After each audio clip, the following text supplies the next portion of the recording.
আচ্ছা ঠিক আছে, বিকালে আমার টাকাটা ব্যাংকে পাঠাই দিয়েন। ঠিক আছে, কোনো সমস্যা নাই, টাকাটা তাড়াতাড়ি পাঠাই দিয়েন। স্যার, ও স্যার, কয়টা টাকা ভিক্ষা দেন না? সকাল থেকে কোনো কিছু খাই নাই। কয়টা টাকা ভিক্ষা দিলে আমি খাবার কিনতাম। হ্যাঁ, আমি 1 কোটি টাকা দিয়ে 2টা স্বর্ণের কয়েন কিনছি। হ্যাঁ হ্যাঁ। ও স্যার, ও স্যার, কয়টা টাকা ভিক্ষা দেন না? আচ্ছা ঠিক আছে। বুঝলাম না, আমি এইভাবে যদি রাস্তার ফকির আমার ডিস্টার্ব করে, তোমার রাখছি কি করতে? আর তোমার যে আমি বেতন দিয়ে রাখি আমার চেহারা দেখার জন্য? সরি স্যার, আপনি টেনশন করবেন না, বিষয়টা আমি দেখতেছি। ওই ফকিরের বাচ্চা জানতে সর সর। আল্লাহ, মানুষের তো অহংকার কেন? শুধু ধাক্কি করে। ও স্যার, ও স্যার, কয়টা টাকা ভিক্ষা দেন না? ও স্যার, ও স্যার, আবার দেয় মতন ঘুরে আপনার কাছে আসলাম। ও স্যার, কয়টা টাকা ভিক্ষা দেন না? বউ পোলা বানার লেগে 2 দিন ধরে খাবার জোগাড় করতে পারতেছি না স্যার। দেন না স্যার, কয়টা টাকা ভিক্ষা দেন। ও স্যার, দেন না কয়টা টাকা ভিক্ষা।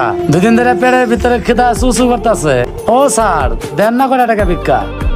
ও স্যার, ভাঙতি কয়টা টাকা থাকলে ভিক্ষা দিয়ে দেন স্যার। দেখতেছেন না স্যার, কাজের সময় ওরা এসে খালি ডিস্টার্ব করে। আর আপরটা খুব তাড়াতাড়ি বিদায় করে দেন। অল্প কিছু টাকা থাকলে স্যার দিয়ে দেন। কোথা থেকে যে ফকির মিসকিনগুলো আসে?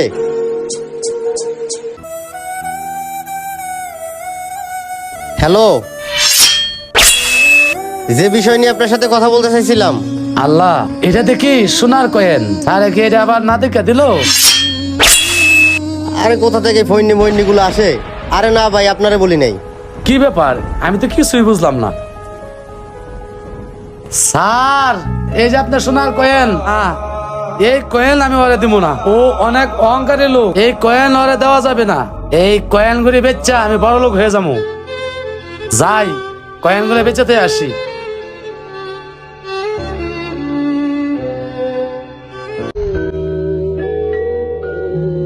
ইব্রাহিম, মিস্ত্রিকে ঠিক মতো কাম কাজ করে রে। যত টাকা পয়সা লাগে সব তো আমি তোরে দিতেই আছি। গত 1 সপ্তাহ ধরে কাম কাজ তো এরকমই দেখতাছি। কি ব্যাপারটা কি? আমি তো কিছু বুঝতেছি না কিছু। শোন, লেবার করে ঠিক মতো কাম কাজ করতে বলিস। ওরা যেন কাম কাজ আমাদের ফাঁকি না দেয়। আমি হালাল টাকা দিতাছি। ঠিক আছে, আমি কিন্তু যাইতাছি। ঠিক আছে স্যার, আমি বইলা দিব না। আসসালামু আলাইকুম স্যার। ওয়ালাইকুম আসসালাম। তুমি কি আমার কিছু বলবা? বলার থাকলে বলো, আমার সাইডে কাজ আছে। ও স্যার, আমার কয়টা টাকা সাহায্য করবেন? আমি কয়দিন ধরে কিছু খাই না। আমার পেটের ভিতর গা হয়ে গেছে। আমার 2টা কিডনি নষ্ট হয়ে গেছে। কয়টা টাকা দেন না স্যার আমারে। শক্ত খাবার খাইতে পারি না, ডাক্তারে না করছে। আপনি যদি কয়টা টাকা দিতেন তাইলে আমি নরম খাবার কিনা খাইতাম। দেন না স্যার কয়টা টাকা। ঠিক আছে, আমি তোমারে কিছু টাকা দিতাছি। সেই টাকা দিয়ে কিছু নরম খাবার কিনা খাইও। আচ্ছা ঠিক আছে, আমি তোমারে কয়টা টাকা দিতাছি। এই জায়গায় 1000 টাকা দিলাম। এই টাকা দিয়া তুমি কিছু নরম খাবার কিনা খাইও। আর অল্প কিছু টাকা দিয়া ওষুধও কিনা খাইও। স্যার, আমি আপনার একটা কথা বলবো, যদি বেয়াদবি না নেন। আচ্ছা ঠিক আছে, কি কথা বলবা বলো। স্যার, আপনি পরিবর্তন হলেন কিভাবে? এত বড় জায়গার মালিক, কত বড় একটা বিল্ডিং এর কাজ করাইতেছেন, ব্যাপারটা কি? বেয়াদবি মাফ করবেন স্যার, আপনি তো আগে ভিক্ষুক ছিলেন। স্যার, এই লোকটা তো আমার অ্যাসিস্ট্যান্ট ছিল। আমি না একটা দুর্ঘটনার কারণে ধ্বংস হয়ে গেলাম, কিন্তু আপনার এই পরিবর্তনটা কিভাবে হইলো? অবশ্যই সবকিছু বলবো উপর আল্লাহর ইচ্ছা। আর শোনো, আল্লাহ পাকে চাইলে সবকিছু করতে পারে। আজকে আমার এই জায়গায় আওয়ার পিছনে আল্লাহর অনেক রহমত আছে। একমাত্র তোমার অহংকারের কারণে আজকে তোমার এই অবস্থা হয়েছে। আর অহংকার হলো পতঙ্গের মূল।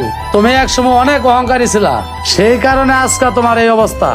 এই যে এত কিছু দেখতেছো না আমার, এগুলার পিছনে আল্লাহর নেয়ামত আছে।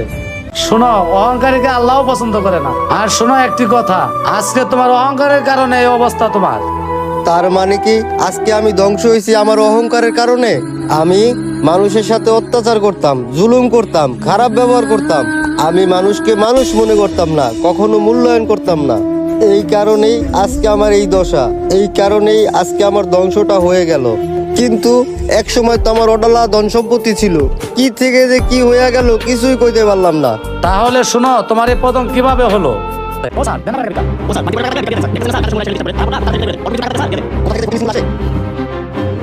হ্যালো, যে বিষয়ে কথা বলছিলাম। আল্লাহ, এটা কি শোনাবেন? স্যার, কি এটা আমার দিলো? কোথা থেকে ফোন আসে? আল্লাহ ভাই, কি ব্যাপার? আমি কিছু বুঝলাম না। স্যার, এটা শোনাবেন না। এই কয়েন আমার দিলাম। ও অনেক অহংকারী লোক। এই কয়েন দেওয়া যাবে না। এই কয়েন বেচে আমি বড় হয়ে যাবো। যাই, কয়েন বেচে আসি। এখন তুমি বুঝতে পারছো তোমার পতন কিভাবে হয়েছে? শোনো, অহংকারীকে আল্লাহ তাআলা নিজেও পছন্দ করে না। তুমি দুনিয়াতে অনেক পাপ করেছো, তুমি পাপের সাজা পেয়ে গেছো।